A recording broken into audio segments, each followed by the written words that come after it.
مخصوص سیاسی حالات کی وجہ سے پاکستان کا میڈیا بلوچستان میں حالیہ بارشیں اور اس کے نتیجے میں سیلاب نے جو آفتیں برپا کی ہیں اس پر اس انداز کی توجہ نہیں دے سکا جتنا یہ موضوع تقاضا کرتا تھا۔ بہت ہی آفت زدہ صورتحال ہے بلوچستان کے مختلف علاقوں کی، اور آج بھی وہاں بارشوں کا سلسلہ جاری ہے۔ اس ماہ اوسط 400% سے زائد بارش کی وجہ سے بیشتر علاقے زیر آب ہیں۔ پورے بلوچستان میں بارش نے ناقابل بیان آفت برپا کی۔ جون کے پہلے ہفتے سے شروع ہونے والی غیر معمولی بارشوں نے اب تک صوبے میں 225 جانیں لی ہیں۔ ہزاروں افراد بے گھر ہو چکے ہیں، عارضی کیمپوں میں دن رات گزارنے پہ مجبور ہیں۔ آج ایک ہفتے بعد بلوچستان پنجاب شاہراہ سفر کے لیے کھولی گئی، جس کے بعد 2000 ٹرک اور گاڑیوں نے بلوچستان کا رخ کیا۔ دوسری جانب کوئٹہ کابل کے دیگر علاقوں سے زمینی رابطہ بدستور منقطع ہے۔ نہ سفر کے لیے روڈ باقی ہے اور نہ ہی ریلوے کا نظام فعال ہے۔ ہزاروں خاندانوں کی رہائش اور ذریعہ معاش تباہ برباد ہو چکے ہیں۔ آج وزیر اعلیٰ بلوچستان عبدالقدوس بزنجو اور corps commander lieutenant general Asif غفور نے پی ڈی ایم اے کا دورہ کیا، جہاں اعلیٰ سطحی اجلاس میں فیصلہ ہوا کہ پاک فوج ریسکیو اور ریلیف ورک کے ساتھ مواصلاتی رابطوں کی بحالی اور عارضی پلوں کی تعمیر میں معاونت کرے گی۔ جنرل آصف غفور کا کہنا تھا کہ پاک فوج کے 4500 جوان اور افسران بلوچستان میں امدادی سرگرمیوں میں مصروف ہیں۔ بلوچستان میں تباہ کاریوں سے متعلق آپ کو مزید دکھاتے ہیں زہیب احمد کی اس خصوصی رپورٹ میں۔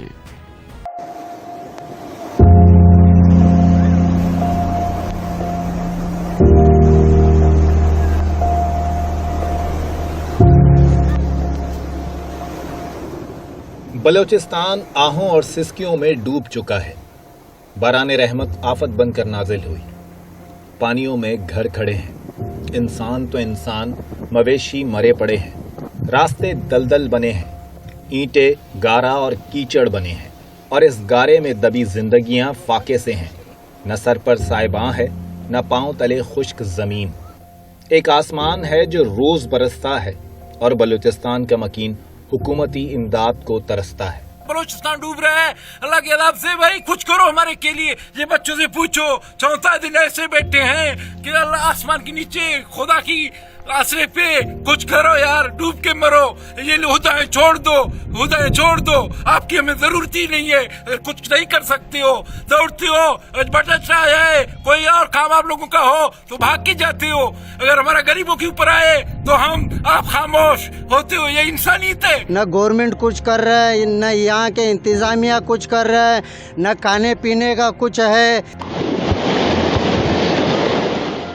جون سے برستی بارش نے بلوچستان میں کوئی شہر، گاؤں، قصبہ نہیں چھوڑا جہاں بربادی کی داستانیں رقم نہ ہوئی ہوں۔ سب سے زیادہ متاثر لسبیلا کا علاقہ ہوا، جبکہ صحبت پور، ڈیرہ بگٹی، پسنی، رود ملازئی، خانوزئی، ہرنائی، کان مہترزئی، پشین، زوب، کچھی، نوشکی، لورالائی، سبی، جعفر آباد، ڈیرہ اعلیٰ یار اور دیگر علاقوں میں بھی مونسون کے چوتھے اسپیل کی بارشوں سے جانی اور مالی نقصانات ہوئے۔ صوبائی دارالخلافہ کوئٹہ کے ہزارہ ٹاؤن، نواں کلی بائی پاس، مشرقی بائی پاس، مغربی بائی پاس، پشتون آباد، زرغون روڈ، اسپنی روڈ، سریاب، خروٹ آباد، سراغنی سمیت مضافاتی علاقے سیلابی پانی میں ڈوبے ہیں۔ ریلوے قبرستان میں سیلاب کا پانی داخل ہونے سے متعدد قبروں کو نقصان پہنچا۔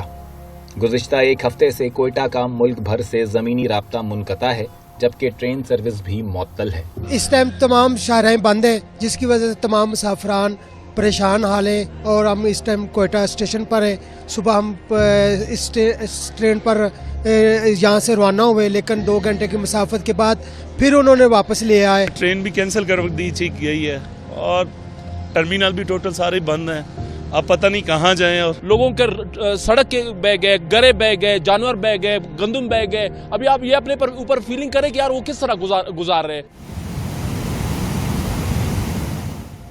پی ڈی ایم اے کے اعداد و شمار کے مطابق مونسون کی بارشوں اور سیلاب کے باعث اب تک 225 افراد جاں بحق ہو چکے ہیں، جن میں 105 مرد، 55 خواتین اور 65 بچے شامل ہیں۔ 26,000 سے زائد مکانات کو مکمل یا جزوی نقصان پہنچا ہے، جبکہ 710 کلومیٹر پر مشتمل شاہراہیں متاثر ہوئی ہیں۔